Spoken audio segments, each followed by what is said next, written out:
Yeah, it has started. So should I then start? Yes, please. Yeah. Okay, yeah. Okay, thanks, Baptos. Yeah, so basically, and good afternoon, everyone. So today I will talk on weak measurements and specifically in classical optics and its connection to interference. And of course, I must say that we have been working on weak measurements in classical optics for last 4 or 5 years. And also at ISAR Kolkata, I have also given at various forums actually various talks on weak measurements on our previous work. So today, therefore, I will mostly focus on our recent work, which is mostly unpublished. And also, of course, I will introduce weak measurements and the elementary concepts of weak measurement and weak value amplification. And specifically, how do you realize this in classical optics and its connection to interference. But before that, because I see that there are a lot of students, so maybe 4 or 5 minutes I may take to introduce our the research that we do in our lab, very kind of overview kind of thing, maybe in 4 or 5 slides, not more than 5 or 6 minutes. Hope that would be okay. Yeah, so basically I just one slide on it, that we currently we are focusing on this area which we call spin optics. So it deals with the angular momentum of light, various issues related to this spin orbit interaction of light in various light matter interactions. One of the domain that we are probing is the so-called plasmonics, that is plasmon resonance in metal dielectric nanostructures. A number of fundamental issues that we address in this domain are mode hybridization, strong coupling, avoided crossing, phanoresonance, and so on and so forth. In this domain, actually, we also use weak measurements, some of which I may show in this talk, but I would like to keep it in a very simple and elementary level. And also this area, that spin optics, the idea behind working in this area is, of course, finally applications in developing spin photonic meta devices, just like you have spintronic devices. And then of course, polarization optics and polarimetry, which is something we have some kind of experience and expertise, and we use those experience and expertise in the domain of spin optics. And also we work on biophotonics, so that is basically to use light to probe biological system, to develop new optical methods to probe biological systems where what usually you do not see, so to get a quantitative information, something like that. Okay. So this is our group. So the work, of course, has been done by the PhD students and our MS students. So currently we have Ankit, Athira, Niladri, Samuel, and Jivan, and the work that I will describe today is primarily done by them. And then, of course, 6 of our students who have graduated, they have contributed hugely to this area of spin optics and weak measurements. And what I am it's good to say that many of the BSMS students have over the years made significant contributions to our research, specifically in the domain of spin optics and weak measurements. And good thing is that they actually kept continued working in similar areas in their PhD studies in optics related areas. I have noted my collaborators in our department, but there are, of course, other interdisciplinary collaborators in DCS and DBS, other collaborators in other institutes in India and abroad. Okay, so let me just quickly give the outline. As I said that I will just show 4 or 5 slides on the overview of our research on spin orbit interaction of light. This will not be anything detailed, just to give you an idea that what are the kind of things that we are doing. And then I will straight away move to optical weak measurements and weak value amplification. Some basic introduction, what is this quantum measurement and how was it proposed, and then how the concept of weak value amplification. And then, of course, most importantly, that how do you realize in optical settings. And then I'll move on to this, that this interference philosophy of weak value amplification. I will show you a very simple experiment which possibly can be done in teaching lab also, to demonstrate that how this interference leads to weak value amplification. That means how the interference is at the heart of this weak measurement and weak value amplification. And then later part, if time permits, there is because in optics there are many fundamental effects which actually originate from fine interference effects, like for example even the superluminal subluminal propagation of wave, EIT, electromagnetically induced transparency, EIA, and phanoresonance, for example. So they originate from interference effect. So the question that we ask, that whether weak value amplification, because it also has an interferometric origin, whether they can follow naturally in such scenario. So the answer is yes. I will show you one example of that. using phonoresonance. Of course, here the experiments are a little more tricky and a little more cumbersome. It involves basically metal nanostructures fabrication and so on and so forth. So I will not go into those technical details. I would just give the philosophy in that context, if time permits, of course, right?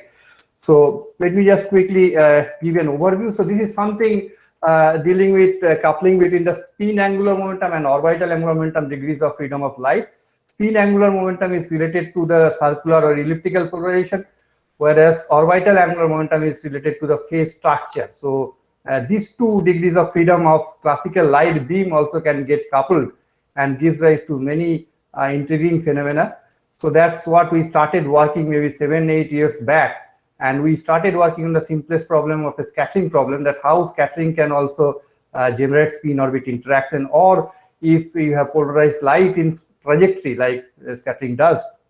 So how the Berry phase or spin redirection Berry phase arises, giving rise to spin orbit interaction. So initially we only studied this kind of interaction in simplest cases, where you have basically intrinsic spin to intrinsic orbital angular momentum conversion. And we also kind of obtained ways how to amplify or enhance those in plasmonic systems, where you have plasmon resonance and something like that. Okay. So then, of course, we move on to something more interesting, where you break the symmetry of the system and you see the so-called spin Hall effect of light. It is very similar in speed to the spin Hall effect of electron that you see in condensed matter system, but realized here for classical beam. In fact, I will in the context of weak measurement, I will give you an example of that how spin Hall effect arises and how you can amplify that. So here also we have worked on basically in different systems like plasmonic metamaterials. We have fabricated different kind of plasmonic metamaterials which can control the Pancharatham phase or geometrical phase to lead to large spin Hall effect, something like that. There is another area we are working is on the so-called transverse spin and Belinfante spin momentum. When we talk about light, so light we usually ascribe the spin angular momentum to the circular polarization, which is basically the Z component along the propagation direction.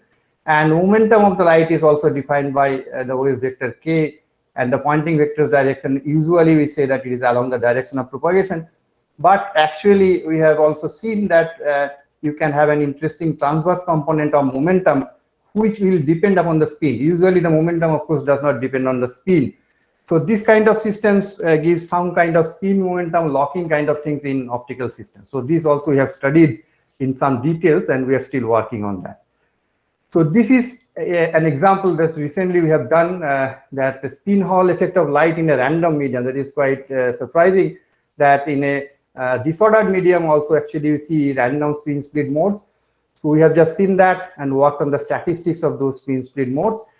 And there are similar kind of things that we have been working on even in random medium. So this is, of course, as I was saying, that one of the this thing is to also applications. So we are working on making systems which to control geometrical phase at the nanometer length scale, to have geometrical phase gradient metasurface, something we have fabricated, and we have also worked on that.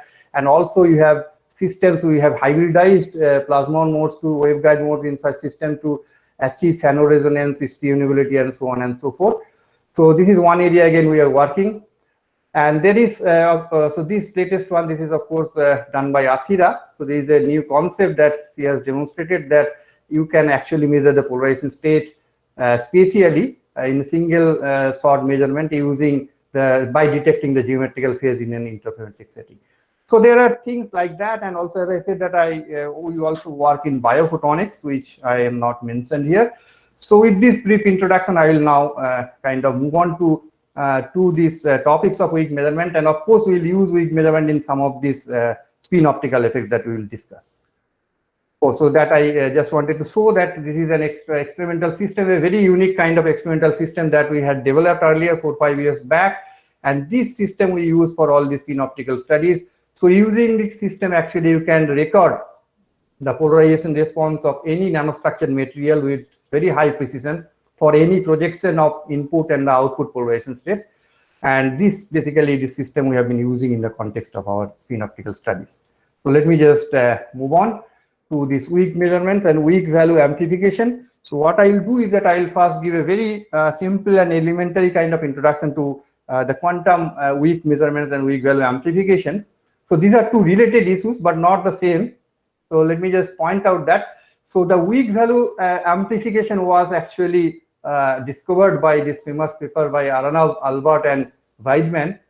But it is related to weak measurements, of course. But the concept of weak measurement was already there in long time back. Of course, this comes from the standard von Neumann measurement in quantum mechanics, and a variant of that von Neumann measurement is the weak measurement. So let me just put it in a very simple way that when we want to measure any observable, be it something, you can have polarization in the context of, let's say, light. So we do what we couple this observable to some device, and we call it a pointer. So this coupling is given by this weak Hamiltonian. So this G is called the coupling rate. Q is one of the variable of the pointer. It can be, let's say, a position or a momentum or any other thing. We will show many examples of that. And A is this observable. So over this time, Ti and Tf, this interaction takes place, and you can define coupling state gamma like that. I will show you that how gamma plays an important role later on. So then you can use standard quantum notation that you can divide you can define the state of the pointer by phi in using standard notation where phi in inside here is the wave function. We conveniently choose it to be a Gaussian, but it can be any other thing also. So Gaussian in the position space with a width of delta. It will also have similar representation in the momentum space. So that is in the Fourier space, which will again be a Gaussian, but with a width of 1/2 delta. So this is one thing is, of course, now the state of the pointer, and then you also have the state of the system, which can be written in a superposition of, let's say, eigenstates of this particular observable A, and then these two otherwise uncorrelated. But now when you have this weak coupling, then they get correlated, and what happens is that they go through unitary evolution like this, e⁻⁻ I gamma q direct product of q and A. And that, if you do a little bit of algebra, just put this pointer states here, then you will find that in the q representation, that is in the position representation, it will be a linear phase e⁻⁻ I q n type, which will lead to a shift of the pointer in the momentum domain. So Nirmala, Chiranjeev here, one question. Yes, can you go back to the last slide? So these pointer states are the basically these are the basis for measurement of momentum and position, is it? Yeah. So basically, see, for example, you can have another observable, and then these pointer states are basically you can do a position measurement. So therefore, you project it to position, you get a Gaussian type of wave function for a position, or you project it to momentum and similar thing like that. So these states are, so these states are some they're set of eigenstates for for some particular operator, right? Yeah, so there will be a result of this position and the momentum operator. Right. So right. But the operator A that you are measuring is different from that, of course. No, I understand. Operator A is your system, right? Your observable, yeah, that system that you are studying. Sorry, okay. Nirmala, I also have a question, quick question. These pointer states like defined by von Neumann in the context of measurement. So these are essentially the basis state of the measuring apparatus, right? Yes, some variable of the device. Yeah, so for example, I was giving example, let's say position. So you do a coupling in the position space and you get a shift in the momentum space. And from that shift in the momentum space, you will infer about the eigenvalue of the operator. That is how it is. So basically you do a weak coupling between, coupling. That is the usual von Neumann measurement. Yep. Nirmala, can I ask? Yeah. Yes. This is, I'm just a bit confused. In this type of measurement system that you are talking about, the weak measurement, strong measurement, you're talking about a pointer. So do you use two different lasers? I mean, that is the question. No. I will come to the example. Then I think it will become clear that you use pointer is your measuring device. You can have something else. You will is it a CCD type, or is it a CCD or something like that? No, it will something like, let's say I take a voltmeter. Voltmeter's deflection will give you some measurement, right? Similarly, let's say in a light, you use a laser beam. Let's say now beam gets deflected, then beam will act like a pointer. because you asked in terms Okay, of okay. measure. So it gets scattered and then this not So scattered. that deflection of the beam will give information about the system's operators eigenvalues. Okay, I will come to that, and I will Okay, go once I think go through, because there are a lot And of another thing, this momentum change that you're talking about, the whose momentum change?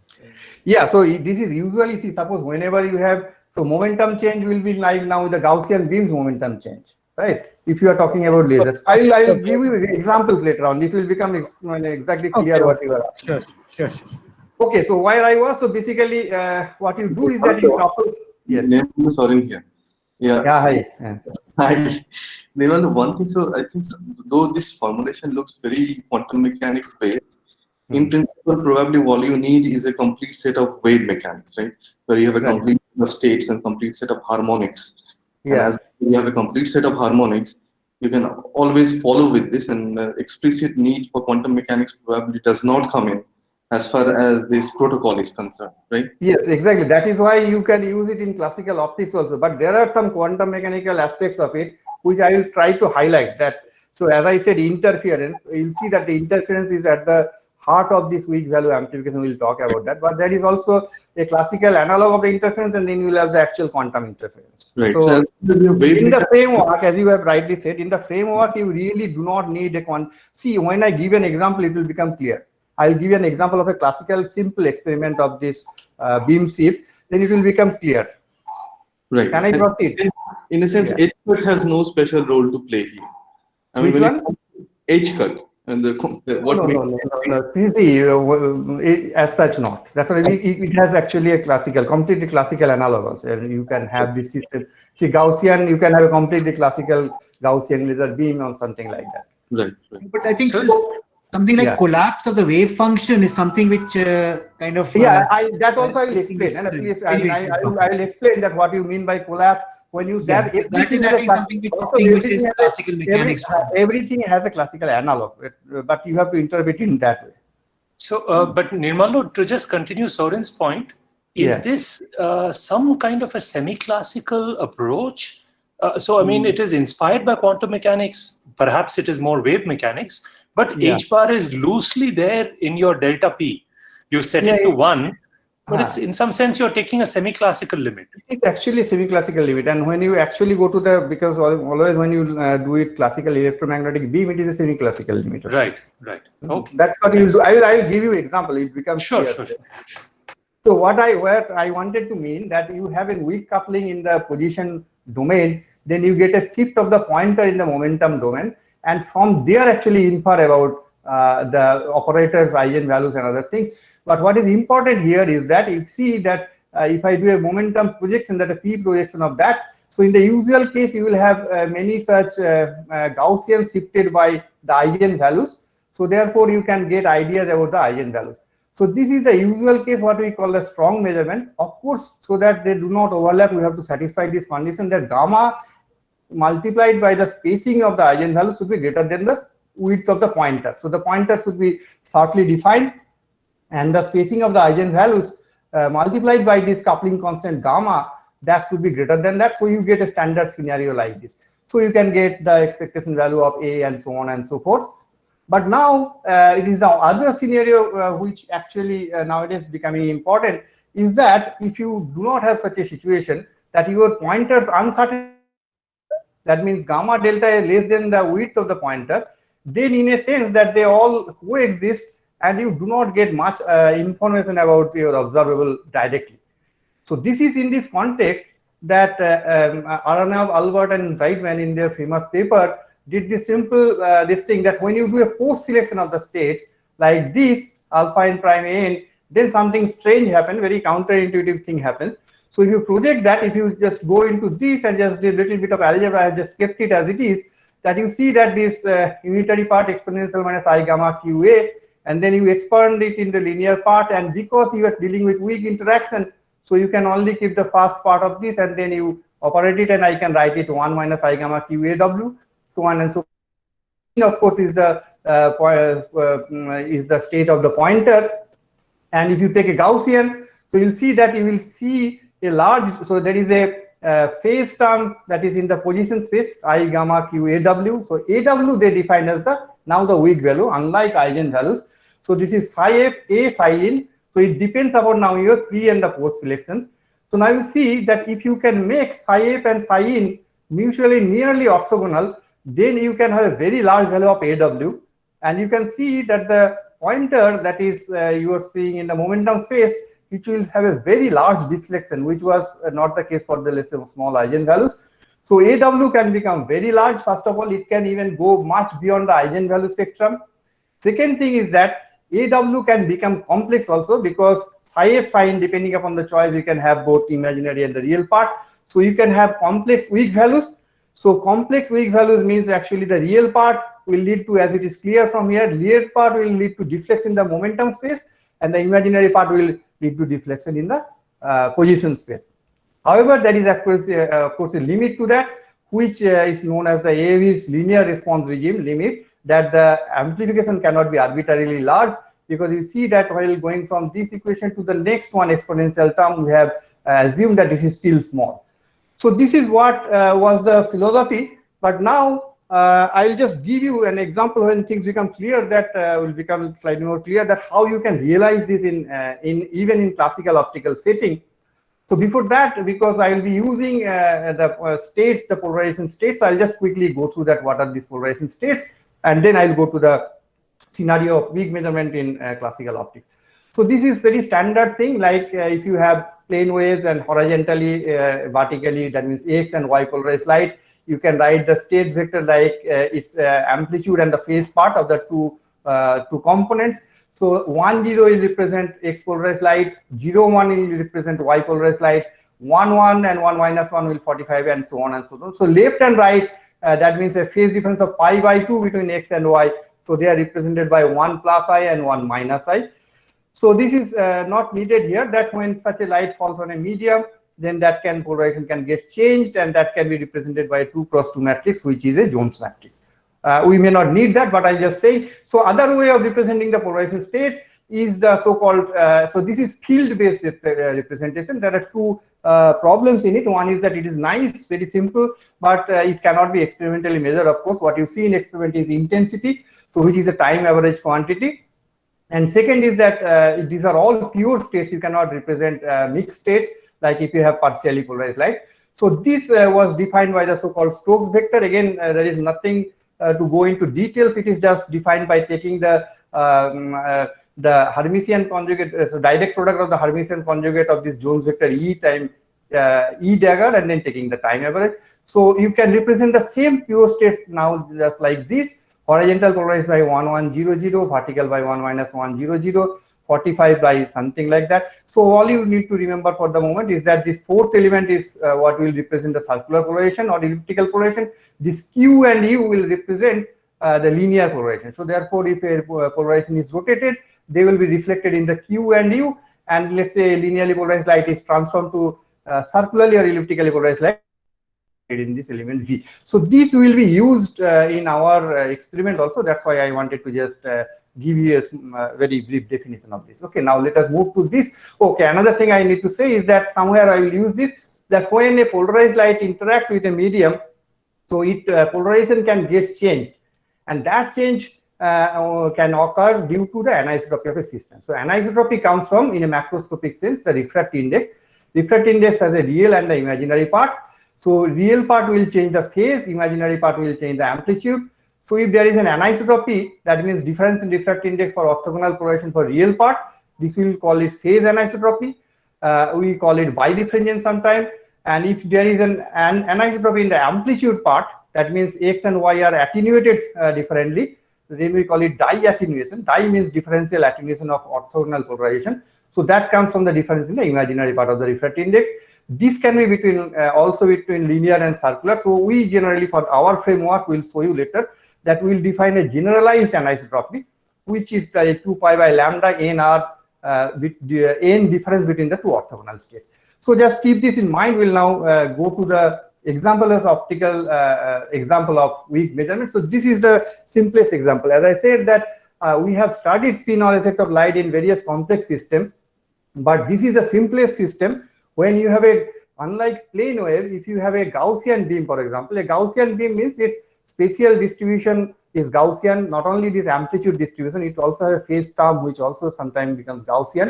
So when it falls on a interface, like for example a glass air interface, we know for a plane wave that it will be angle of incidence will be equal to angle of refraction and so on and so forth.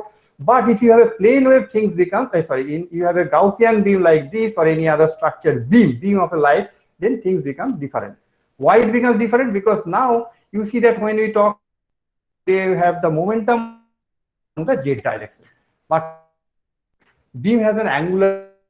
So this angular spread is like the component of momentum. So if you have a momentum directed in the z direction, and let's say you have an angular spread of theta, momentum in the transverse direction. Yeah. So now you see that when you have a plane wave, you always define that plane of incidence by the direction of that wave vector k. But now because you have a Gaussian spread of the momentum, that means they are coming slightly different angles. So the plane of incidence are different for different k vectors. And when they get reflected from this, let's say, a glass air interface, then each of these can be treated as a plane vectors. So for them, the plane of incidence is different. So they always follow slightly different trajectory. So if you come with, let's say, circularly polarized light, so you'll have circularly polarized light going in different trajectories for different k vector, which I have noted as py, the transverse component of the momentum. So each of them will appear slightly different geometrical phase. Geometrical phase because you have to apply those rotation matrices to represent them in a common frame. Right? Because each of them, yes, yes. Can I just ask a question?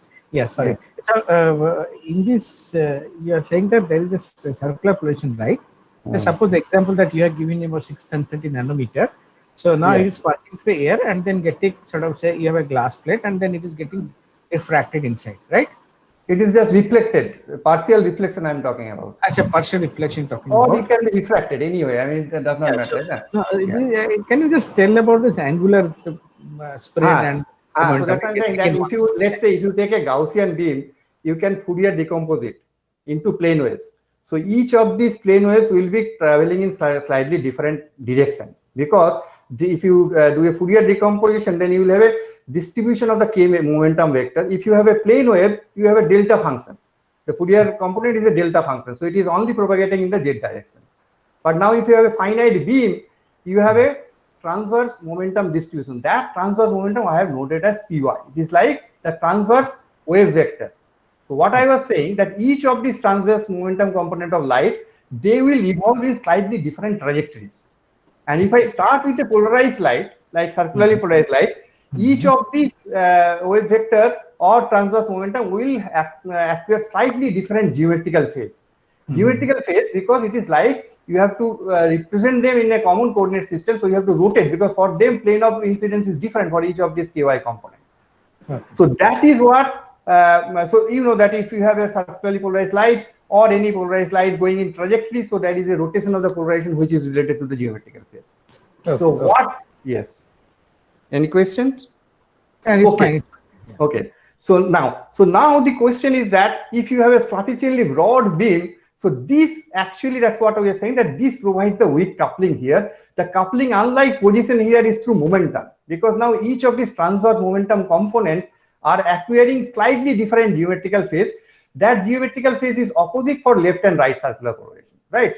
So that geometrical phase is opposite for left and right circular polarization. So this sigma y matrix I have noted here. So it is the Pauli spin matrix, of course, 0 minus I0. So its eigenstates are 1i and 1 minus I. So if you give 1i, it will give plus, and let's say 1 minus I out is minus. So it is positive and negative eigenvalues. So it is like our circular polarization operator here.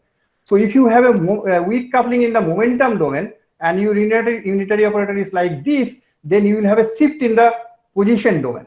So that's what you see, that there is a positional shift. That means the left and right circularly polarized light will be shifted with respect to each other in position, let's say in the y direction. But this shift is very weak because the coupling is very weak. And that actually satisfies all the necessary criteria for the weak measurements. So these two now evolve, they will not collapse now. So they, suppose for example, this shift was very large, then you could measure them separately. Nirmal, one technical question. So when this shift is happening, will there be some overlap between the two Gaussian beams? It is a complete overlap. That's what I'm saying. Complete overlap. Okay. Complete. So you go back to that scenario, the picture I was showing here. It is the right side here. Okay. So that is the weak measurement scenario, right? So if it is a strong measurement, that is what we say that it's collapse or not collapse in the analog form of this. So they will evolve side by side overlapping. You cannot distinguish them anymore. Okay. So this is the weak measurement scenario and the coupling. So this is an example of a weak coupling in the optical domain. Weak coupling here between the transverse momentum component of the beam and the circular polarization. That weak coupling is coming through the geometrical phase of light. So that is the essence of this weak coupling. Okay. So the eigenstates, of course, are left and right circular polarization, 1i and 1 minus i of our operator. So our operator here is sigma y now. Here is the eigenvalues of sigma y and then the weak values of the sigma y. Okay, so that is the strategy. So therefore, what we will do now is that you will now do a post selection. That post selection should not be at the eigenstate of the sigma y operator. That is the essence. Right? So you have to now do therefore post selection in the linear state. Okay, so that is the essence of this weak value amplification. So we have of course done many different post selection, but I give you the simplest example. So let's say the system was initially at 1-0 state. So it has two modes, left and right. Because it has two modes, then they will be slightly separated with respect to each other, and then you will do a post selection which is nearly orthogonal to 1-0. That means 1-0's orthogonal is 0-1, so it will be doing epsilon 1, or if you can write it cos epsilon sin epsilon in this form also, right? Sin epsilon cos epsilon. So for small epsilon it is epsilon 1, and if I use this operator and I find out the weak value, it will turn out to be this. Remember this lambda by 2 pi. Why I am saying it weak? Because this is very, very small. So tens of nanometer, that is important, I did not mention, because the geometrical phase is weak, that is the corresponding shift is also very weak. And tens of nanometer you cannot resolve by your diffraction limited apparatus, because if you think about the diffraction limited apparatus, you will be only detecting in microns. Your wavelength is, let's say, in 600 nanometers, so you will be typically detecting not smaller than that. So that is what it will remain like that. But when you do a post selection like this, then you see that the simple algebra will tell you that it is I by epsilon. So this epsilon, if you make it very small, then you can have a very large weak value like this. Okay, that is what you do. Actually, you can amplify this 1000 times. We could see this in CCD, standard CCD. You can amplify this 1000 times. And another important thing, as I said, that this operator has real eigenvalues, but after pre and post selection, you have imaginary weak values. As I said, that imaginary weak values means shift in the conjugate space. So original shift was in the spatial domain. Because we have now imaginary weak value, then you will have in the momentum domain. So therefore, it will be like an angular shift. So therefore, you will see a beam which will be shifted a very large amount, which was, let's say, 10 nanometer. Now it will be in few hundreds of microns. So this figure shows you, but I'll show you a simple video that when I'm varying epsilon, for example, the small offset, how it looks like actually. Right. So this you see that is a very large shift, which you actually see even in a CCD camera, very many pixels actually, now, which was actually tens of nanometers. So that is the strength of this weak measurement. And of course, we worked on slightly different aspects. That I said that there is a limit which we call the linear response regime, or the AV's limit. We could actually extract weak values much beyond that. What we showed, I don't want to go into the details, I'll go something else. So what we showed that actually weak value is related to the response function of the system. In fact, the zeros of the response function of the system. So from there, you can actually extract weak value, which is actually much larger than the, let me go back and show that what is that limit. So this is the limit here I showed, that this is called the linear response regime of AAV. So in principle, you can go beyond that using this connection. So I don't want to go into the details, but just to show you that, I wanted to show you that this is an example of weak interaction in optics. There could be many more, and I will show you other examples, right? So, yes. No, just Yes. a comment here. So I thought that when you get this amplification, your signal also diminishes when that's the price you pay. But I see that your simulation is showing a pretty nice, intensity. No, signal, you're very correct. Signal will always diminish. You see this equation here is proportional to epsilon. So small epsilon means it will be going down as epsilon, because you have a very strong light beam. That's why you are actually seeing such signal. It's normalized basically also, because your signal will gradually go down. Absolutely. No problem. I mean, even if it goes down, you are saying the initial intensity is so strong that we retain. Yeah, because you have, that is why weak measurement has become so useful, because see, you have, so you laser, you can have a lot of power that you can play with, so that is a strength that you have. So you sacrifice intensity, but you get high precision. Right. So then you have this advantage that because you have laser, you can crank up the initial intensity so that the resulting That because is reasonable. your hand, that is at your hand. Okay. If the signal was detector, would have been a problem. Right. Right. So I think I am not nowhere near supposed to say. Now I'll weak value amplification and interferometric interpretation. So that is now let us do this. And so let us go back to the original derivation of AAV, Aranov, Albert, and Weidman. So they did it like this. So they just wrote it like that. If you do the same thing now, putting basically the wave functions and of the pointer, then you can also write it somewhat like this, what I have written here. So after post selection, the initial state, that is the prepared state, is this alpha and complex coefficient, right? That selection, like in case of polar amplitude and the phase part. So you can see formulate like final pointer position can be written that there again many momentum like Gaussians, but with this coefficient alpha n. So now you see that if they become complex, then it is like many Gaussian which are overlapping each other, and they can therefore interfere, right? So that is what it is, and because it's complex means that Gaussian, and because in the weak measurement limit they are overlapping, so they can interfere. So in the strong measurement limit, they will never overlap. That means these Gaussian are well shifted with respect to each other. They will never overlap. They will not interfere. So because these are complex, so you can interfere also destructively. That means you can have a phase difference of pi or something near pi, so that it can have a little complex value. And what is more important is that, let's say if you do not do the post selection also, then you will not have this interference term. And because like it is like that there are, like the example that I was giving, that these two circularly polarized light, they will evolve, but they will never interfere because they are like two orthogonal states. So these two orthogonal states will never interfere unless you project it to some other state. So the post selection is doing that job. That interference into play. So this picture will tell you simply that beam shift experiment, that if I have a Gaussian beam, now these two are shifted with respect to each other, that now they are shifted with respect to each other. In the strong case, they are not overlapping. In the weak case, they are just small shifted with respect to each other and they are overlapping. And then after post selection, let's say if it is near orthogonal post selection, it is like near destructive interference. It is like, let's say you pre-select 1 1 and post select 1 minus 1, it is like 1 0 minus 0 1. And you are just small offset from there. So they will nearly destructively interfere, and that will lead to a kick in the momentum. That means there will be a large shift AW now, which will be proportional to that 1 by epsilon parameter. So this is picture tells you, but you have to show that how actually it happens in a real interference. So in other words, I will go a little quick now this part, that you can think like this, that I have there are two scenarios can evolve, that these two Gaussians, they destructively interfere. They exactly destructively interfere if epsilon A are 0. That means you have chosen an input state and the output state is exactly orthogonal to that. But you can choose the state such that they are near orthogonal with some small amplitude offset like this. Let's say suppose it is 45 degrees orthogonal, I will make it small angle off from this. So this is also a scenario where you get near orthogonal post selection and near destructive interference. This will give rise to a real weak value.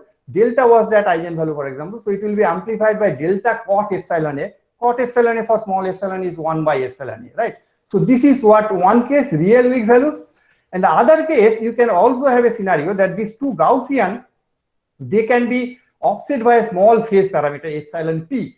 So that means you can now choose the post selection not a linear state but an elliptical state, which is like this, which is small ellipticity. So this will lead to a deflection in the pointer in a momentum space. Sorry. Yes. Can I ask, go back? Can you go back to the previous slide, please? Yes, yes. So here, since I mean your it is so close by, and your post selection, your detection is so small. I mean, how are you making sure that it is not some fluctuation in the laser beam? I mean, just that you can that you can actually exactly measure that how as a function of epsilon So you make it orthogonal. You make it orthogonal, no shift. That is your calibration point. So you make it absolutely orthogonal. The Gaussian beam will break up into two Gaussians. Center will be exactly dark. So from there you make epsilon. So the video that I was showing, that shows that at the center it is dark. Then as you change epsilon, you shift one direction, and you make epsilon negative, you go other direction. Right. So those are the calibration process that you can do. Okay. Right. Let me just go through this. So there are therefore two kind of destructive interference, near destructive interference. One with small amplitude offset, the other with small phase offset. I will show you an example where we will not use the Gaussian beam, which I was saying that you can actually do, and like in a teaching lab also, that a true interference experiment, like he's using a Mach Zehnder interferometer. So this work has been done by Athira, Niladri, Annesa, and Ankit. I'll just quickly go through. This is a very simple experiment, and the philosophy is this, but the experiment is very simple. So here what we will do is that we will use the small polarization anisotropy effect as the width coupling, and the pointer will not be my Gaussian beam, but the state of polarization, that is Stokes vector, will be a pointer. So therefore, if there is a shift, they will be shifted in the polarization state. Let us have this, sorry. Yeah, so this is the experimental arrangement, very simple. So again, remember that I have defined this generalized anisotropy alpha. So we will do it for all the possible anisotropy effects, but I will give you an example. Of the simplest one is the optical rotation. So what you do here is this, that you take a laser beam, that Mach Zehnder kind of arrangement, you put a beam splitter, this is one arm, this is another arm, that these two parts. So what we are seeing, that is a weak coupling between path degree of freedom of the interferometer and the polarization degree of freedom of light. How do you do that? What you do here is that you put a half wave plate or something like that, or some rotator, which will rotate one path, very small rotation, let's say 1 degree rotation. The other path will remain the same. Or you can do something like that. In the other part, you give a rotation of plus alpha by 2, and this part you give a rotation of minus alpha by 2. It's the same scenario here, right? So classically, you can write this field as E0 cos alpha x plus sin alpha y, and this remains the same. So destructive interference you can see, of course, here in a standard Mach Zehnder interferometer, where there is a destructive interference, you will say dark fringe, and constructive interference is a bright fringe. So before that, we have this Stokes measurement, because now you want to detect the deflection of the pointer. So that pointer is here is the Stokes polarization operators, parameters. So therefore, you will do a Stokes measurement to see the deflection. Where will you do the measurement? You will choose that if you want to do exactly destructive interference, you will choose where basically you have a dark fringe. So for example, at exact destructive interference, these two fields will interfere with the phase difference of pi. There are two scenarios, as I said, that one is real weak value amplification, another is imaginary weak value amplification.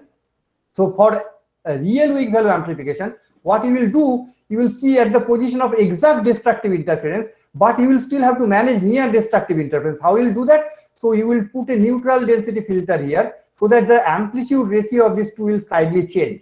If these two amplitudes are equal, then you will see a 0 here in the destructive interference. Now you will not see a 0 here.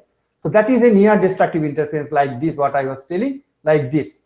Okay, and then so this is similar to what we are saying, real weak value amplification. For the imaginary, so that is like that. So that you have a small amplitude offset, U1, and between U1 and E2, U1 and two other two fields in the two paths, right? So this ND filter does that job. In the other case, when you do an imaginary weak value amplification, what you do is that you take out that ND filter, make the amplitude of these two beams to two arms same, and then you see that if I slightly move away from the exact destructive interference point, so you are actually changing phase. So that calibration has to be done, that where you have a minima and a maxima, phase difference between them is is a pi, so you calibrate that. If I, let's say, move 2 pixels away, what is the phase change you have done? So that calibration, if you do, then you know exactly what is the value of epsilon p, right? So there are these two scenarios, simple experiment, but you can do both near destructive interference with amplitude offset and phase offset. Therefore, you can realize real weak value amplification and imaginary weak value amplification. Without going into the formalism of weak value, you can do a classical calculation of these two fields. E1 is equal to E0 x cap, so that means it is polarized along x direction, and E2 is E0 into cos alpha plus sin alpha, that means it is rotated by alpha, and you can find out that what are the Stokes parameters. So exactly if you do that calculation from Stokes parameter calculation, you will see that if I take this case, imaginary weak value amplification, you will get this weak value thing, alpha cot epsilon p. That means it will vary as a function of epsilon p. If you make epsilon p to be small, that is, if you are approaching the destructive interface, you have a large amplification. That is what you see here. We have shown here that this is the exact destructive point. Here you have a large amplification of the V by I Stokes parameter. Although I gave the rotation as the input, but you see a change in the ellipticity. So therefore, you can see that the Stokes vector Q has transformed into V, something like that. Okay. On the other hand, if you do the other thing, that means now instead of phase offset, if you do an amplitude offset, you will again see this cot epsilon. So you can mathematically prove simply, because this is using these two fields, this it again goes alpha cot epsilon. These are the experimental data, of course, for rotation enhancement. So this, now the real weak value amplification will amplify directly rotation. So this is real. Nirmalo, this Yes, is sure. one. Yeah, so the phase fitting is comparatively bad compared to the amplitude. No? I mean, maybe the phase measurement has more errors. Phase measurement is no? more errors. See, there I will show you better results. So these are the initial results I just put in, and in fact, we have also not put error bars here.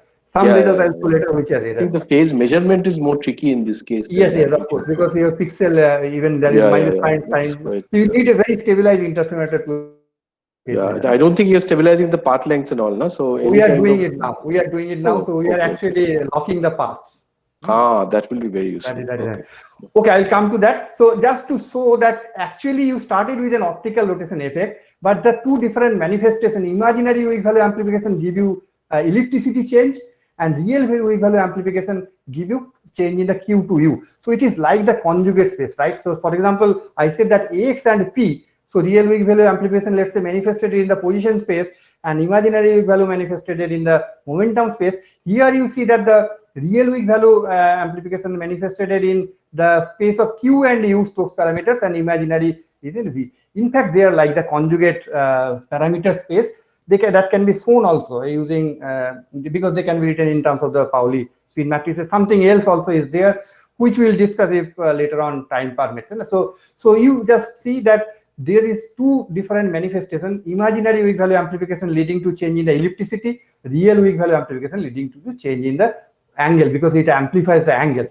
And then so this is without invoking evoking any weak value formalism, but you can exactly put it in the weak value formalism like the AV is one. So I said that let us consider this generalized anisotropy, so you can do it for all other effects also. So let's say input state is a horizontal state, and in this case you will write this unitary operation as e to the power minus I alpha A into J. So alpha is that small rotation that you are giving, and A is now related to the path degree of freedom of the interferometer.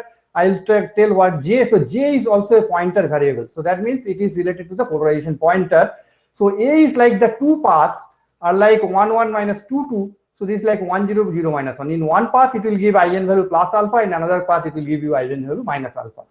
And J is basically a generator of the polarization rotation. If you write e to the power minus I alpha J, J is sigma y. Basically a Pauli spin matrix sigma y. So it will generate the rotation of the polarization pointer. So this is perfectly fit to this weak value amplification scheme. And now the pre and post selection, unlike the previous case, is now done by the path itself. So we have pre-selected at 1 plus 2, 1 by root 2. That means you have given the two paths equal amplitude. And then you are doing a post selection of 1 minus 2 will be destructive interference. So that exact destructive interference. And I have written A e to the power I theta here. So what is the point? Yeah. So A is can change the amplitude ratio between them, and theta can change the phase between them. So that is how you are doing the pre and the post selection here through the path interference, right? So the formalism is similar, but in a different way.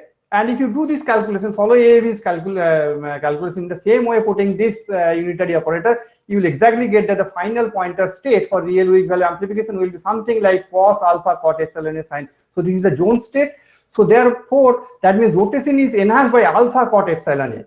That means it is now enhanced as alpha y epsilon A if epsilon is small. So similarly, it will give in the Stokes like alpha cot epsilon A. And in a similar way, imaginary weak value amplification can also be done like in the same framework, and you will get exactly the same thing that you get from the field calculation. So these two kind of are self-consistent, that it is actually indeed weak value amplification. And then we generalized it to all polarization anisotropy effect. As I said, that alpha can be general.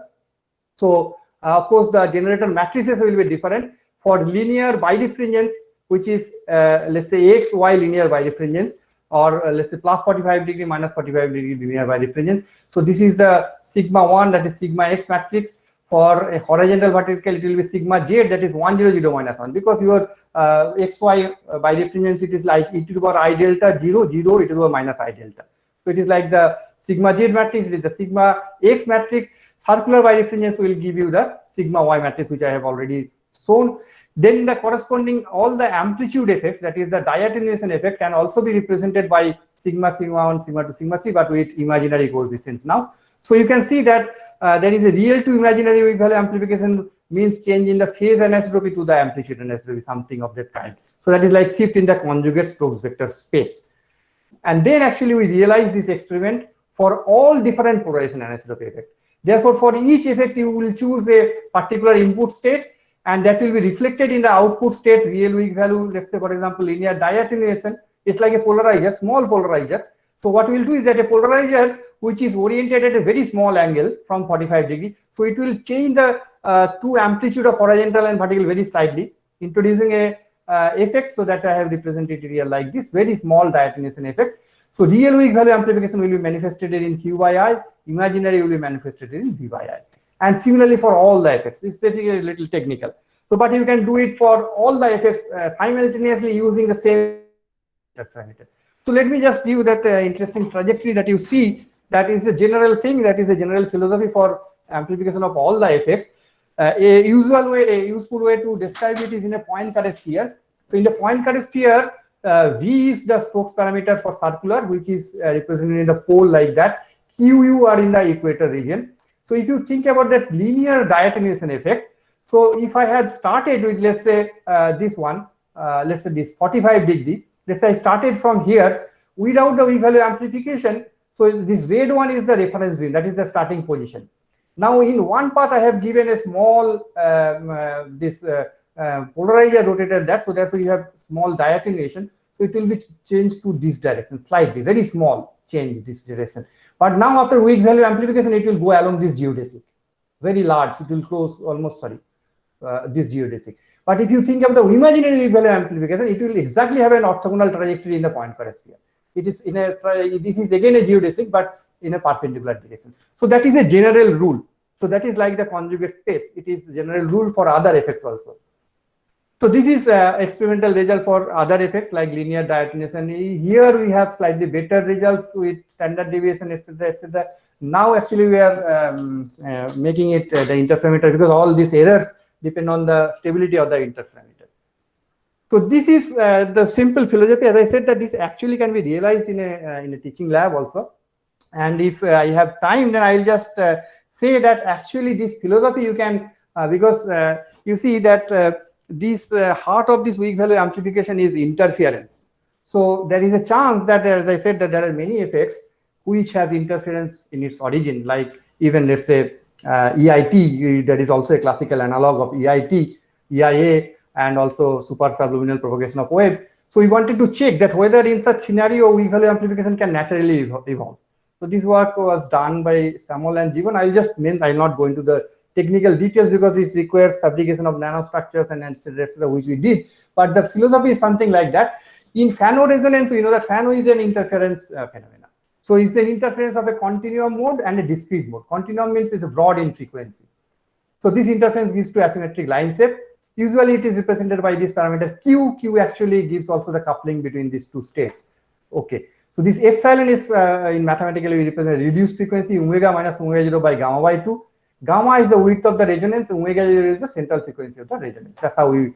So you see a Fano deep at the frequency omega 0 minus Q gamma by 2. So Q is basically your asymmetry parameter.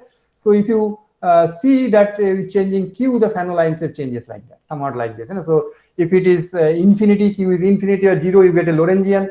And if you have different Qs, you actually have different asymmetries. Okay. So a very simple classical way to understand, in particular in optical case, is that you know that it is known to us that if you have a resonance, then there is a phase change of pi across the resonance. So if you think about that, there are two modes. One is let's say very sharp in frequency, another is very broad. So if you look at the phase change, one will have a very abrupt phase change like this, another will go slowly over a very large frequency range. Okay. So in one end, you have a constructive interference. In the other hand, you have a destructive interference. So this gives rise to this phenotype asymmetry. So which we modeled using this simple thing. And that is actually at the phano deep, you have a exact destructive interference between these two modes, where you actually, the amplitude ratio between these two modes is also unity. You can say this is q square plus 1 plus epsilon square plus 1. When epsilon is equal to minus q, then you get exact destructive interference. If you slightly go away from this side or that side, you are actually mimicking the same scenario of what you did in near destructive interference. So the question therefore we asked, that whether near destructive spectral domain, this is of course not like a physical space domain interference, the near destructive spectral domain interference with simultaneous amplitude and phase offset, can it give it natural weak value amplification? And for that, we took a system like this. Let's say now I have a continuum mode and a discrete mode. Somehow, if we could manage that, if we can rotate the polarization of the discrete mode by a small thing like the same interference experiment, and we do modeling of that, then you will see indeed actually near the destructive interference there is a very large enhancement of this rotation. Okay, so this is, let's say it can be a Faraday rotation.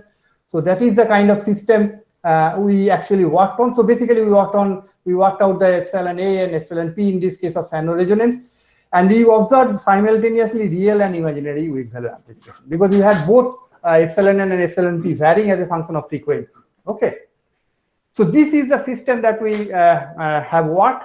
So this is called a magnetoplasmonic system. So magnetoplasmonic system, you have a magneto-optical layer, very thin layer. On top of that, you have the plasmon. So there is a hybridization between the plasmon mode and the waveguide mode inside this. And we could show actually there is a very beautiful phano resonance in this systems. And in fact, you could locate the phano-destructive point, and around this phano-destructive point, you have a very large amplification of this Faraday effect, because this magneto-optical layer have a very, very small Faraday effect, which is actually ideal for weak measurement scenario. So this was actually experimentally also observed by others. We did it, show it that actually this arises due to this natural weak value amplification. And these are the kind of systems that we fabricate here. This is with Partho, of course. So we fabricate here. And also there is another thing we showed, that in this kind of phano resonance system, we can have very beautiful weak measurements. So in essence, I would like to conclude that we have demonstrated a very interesting concept of interferometric weak value amplification. And they have interesting quantum mechanical equivalence also, because they lead to real and imaginary weak value amplification in the different Stokes vector elements. So it's like the Stokes operators. They are like in conjugate space, they satisfy commutation relations and uncertainties. And we have also given an example of natural interferometric weak value amplification in phano resonance. So we guess that because interference is at the heart of this, so you can actually WVM may naturally evolve in rich variety of wave phenomena that originate from time interference effect. Yeah, so that's essentially what I wanted to say. Thank you.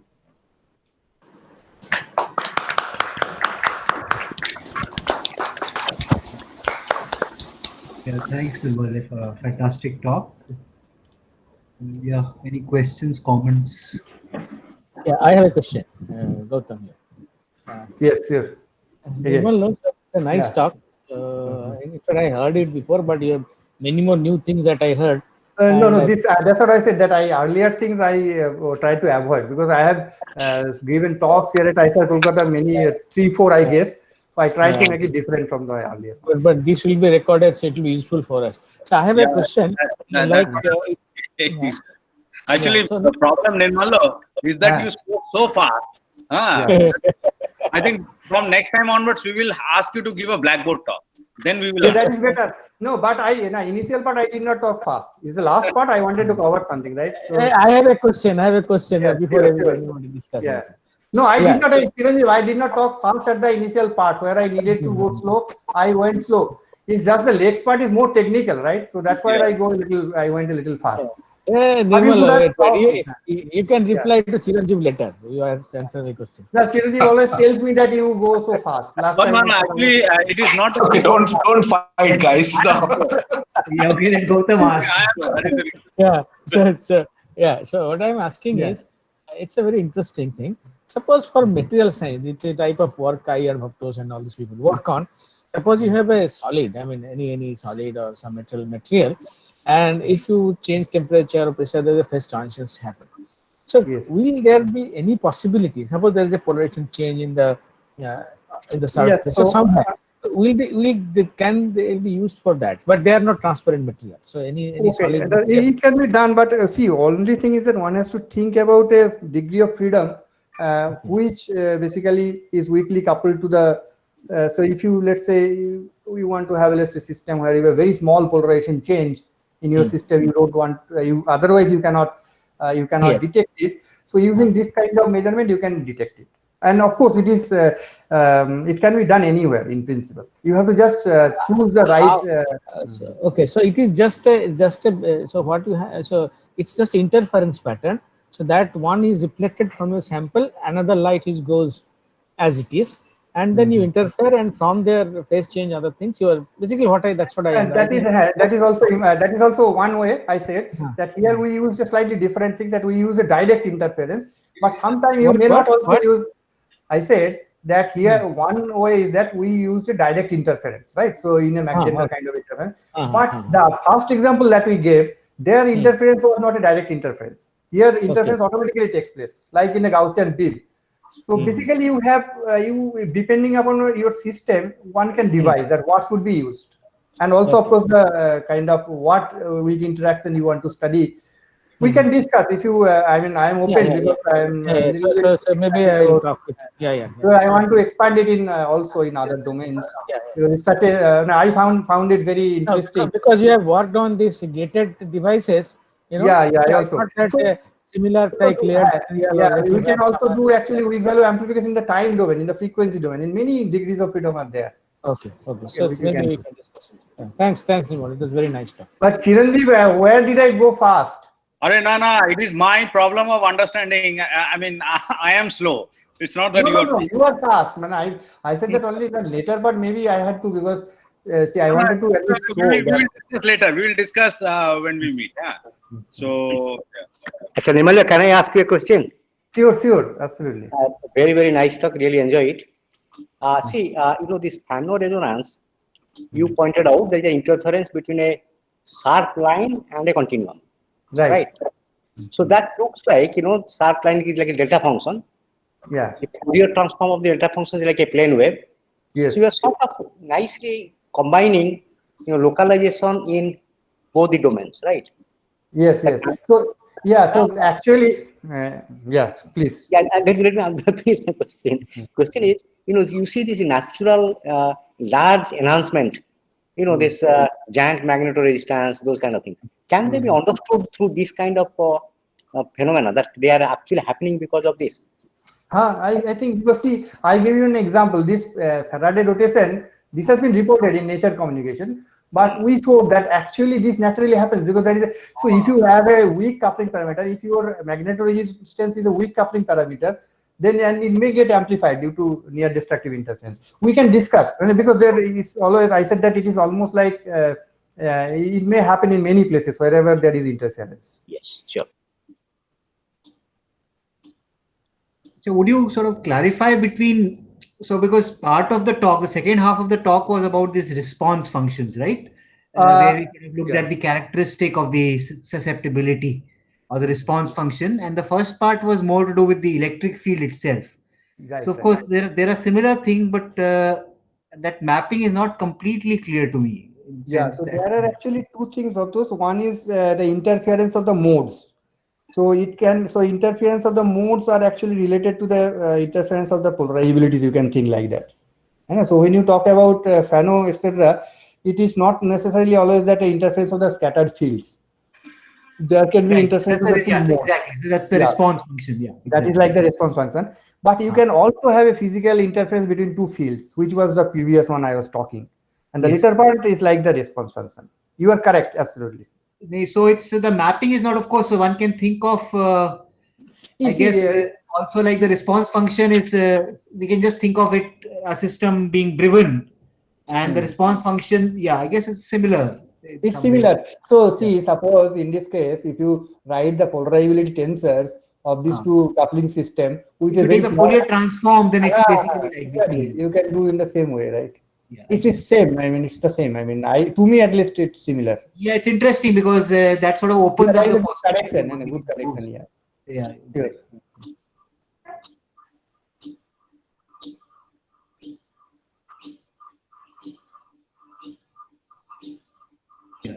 Any other questions or comments?